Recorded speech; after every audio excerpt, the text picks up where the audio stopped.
کہتے جی کہ ہم عمران بھائی کے لیے دعا کرتے ہیں کہ ان کی محنت سے ہمیں آپ کا درس سننے کو ملتا ہے. باقی صحیح بات ہے، یہ ان کی بہت بڑی محنت ہے، اللہ قبول فرمائے اور اللہ اس میں اخلاص عطا فرمائے، ریا اور شہرت سے بچائے. یعنی تقریباً وہ بتا رہے تھے، ابھی تو چونکہ وہ یہاں پر وائی فائی کام نہیں کرتا نا، تو اس لیے قرآن.com کو نہیں بھیج سکتے، ورنہ اس کے باوجود بھی تقریباً اللہ کی رحمت سے 20-25 ہزار اسی وقت سن رہا ہوتا ہے جب یہ درس چل رہا ہوتا ہے، اور رات تک یا دوسرے دن تک تو 40-50 ہزار آدمی ہو جاتا. تو یہ اللہ کی عنایت ہے، اللہ کی رحمت ہے کہ اللہ ہمارے دروس کو، اقوال کو قبول بھی فرمائے اور مقبول بھی فرمائے.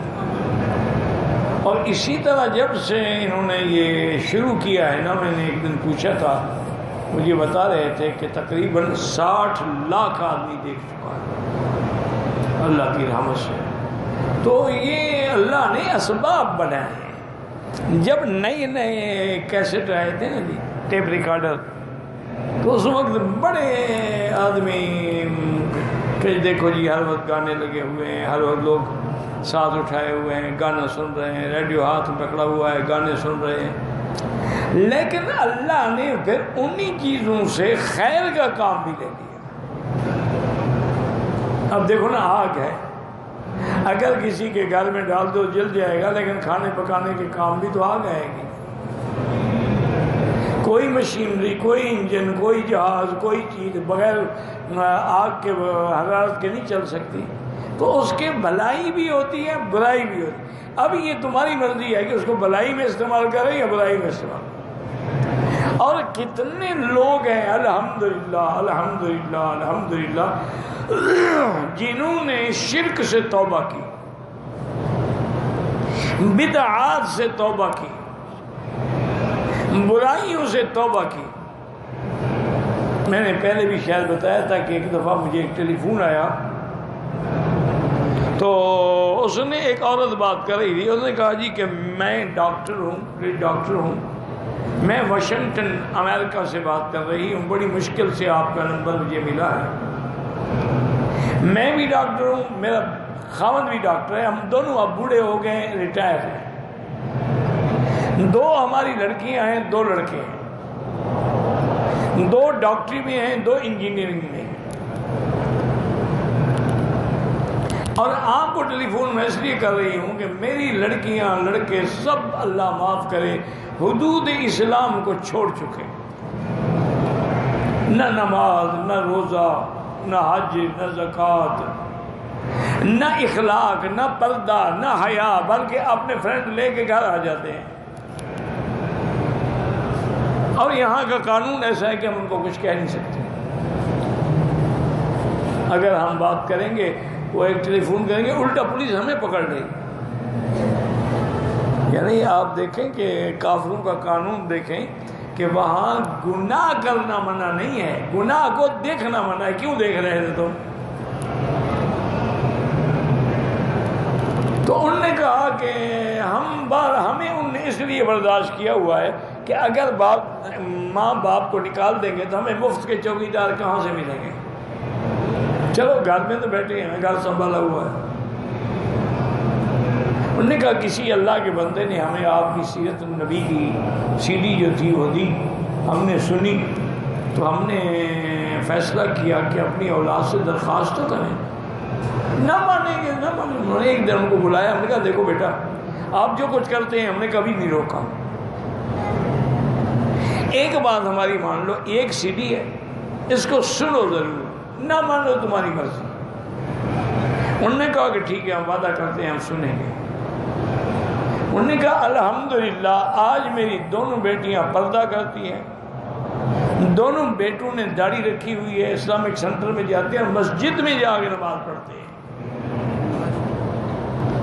تو اس وجہ سے میں تہجد میں بھی رو رو کے آپ کے لیے دعائیں کرتا ہوں.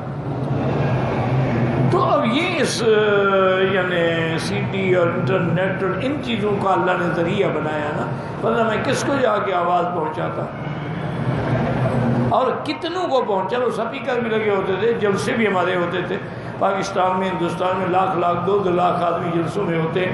بس 2 لاکھ سے کیا ہوتا ہے، جہاں 20 کروڑ کی آبادی ہو 2 لاکھ آدمی کیا کرے گا. لیکن یہ ایک ایسی چیز ہے کہ اللہ جس کے مقدر میں ہدایت دے.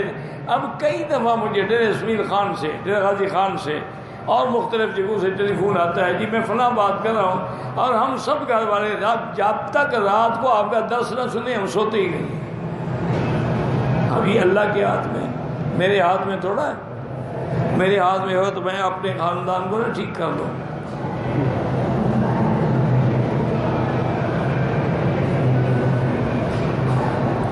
کہتے ہیں جی کہ ہمارے علاقے میں انڈیا میں صبح سویرے جب انسان ہوتے ہیں تو کتے بھونکتے ہیں، بہت زیادہ اچھی بات ہے. وہاں تو ویسے ہی کتے بھونکتے رہتے ہیں، ان کا کام ہی بھونکنا ہے. کبھی مسلمانوں کو بھونکتے ہیں، کبھی دین کو بھونکتے ہیں، کبھی اسلام کو بھونکتے ہیں. تو کیا فرق پڑتا ہے؟ اس سے کچھ نہیں ہوتا، ان کو بھونکنے دو.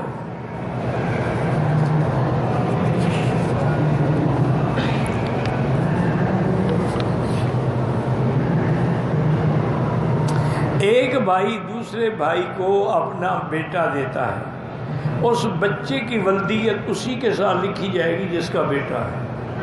جو اس کو بیٹا بنا رہا ہے اس کا متبنا تو ہے لیکن باپ نہیں ہے. ادعوہم لآبائہم هو اقسط عند اللہ.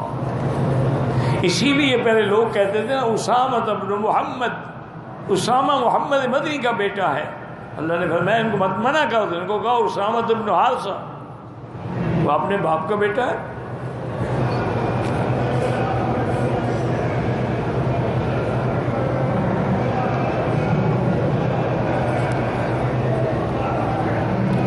میری بیوی کے پتے میں پتھری ہے، اللہ شفا عطا فرمائے.